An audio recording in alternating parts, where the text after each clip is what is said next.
Il y a une activité rugby sur les villes de Sevran, Villepinte, Tremblay depuis peut-être 30 ans. Il y a eu depuis quelque temps l'idée de rassembler tous les pratiquants d'activité rugby de ces trois villes au sein d'un même club.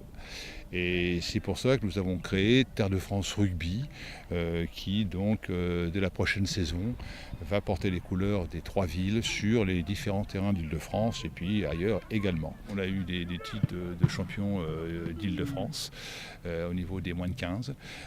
Cette année, les moins de 17 ont pour la deuxième année joué au plus haut niveau régional. Et sur ces 2 années passées, ont perdu une seule rencontre. Cette année, on a eu notre équipe cadette, notre équipe junior et notre équipe senior qui ont été qualifiés pour le championnat de France. C'est un club qui a travaillé surtout sur, je dirais, la formation des jeunes. Formation des jeunes, c'est-à-dire tout le travail qu'on a pu faire dans les écoles, qu'on fait à travers l'école de rugby. Et d'ailleurs, cette année, on a plusieurs joueurs qui ont été demandés, un qui va partir à Brive, un qui va partir à Castres. Il n'y a pas de faux semblant au rugby. Donc il y a un engagement qui se passe. C'est un sport à la fois de contact, mais aussi d'évitement. Donc ce sport de contact et d'évitement permet à tout le monde de trouver sa place.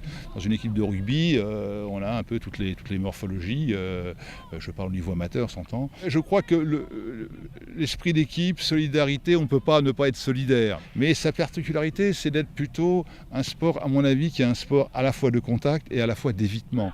C'est-à-dire que ça amène à la fois, je dirais la force et la ruse. Notre point fort, c'est d'arriver justement à avoir tissé pour l'instant, et on espère que ça va continuer, avoir tissé des relations sur les trois villes. L'avantage que l'on a également, c'est qu'on a petit à petit tissé des liens avec les enseignants. Ça a été au départ d'être dans l'éducatif.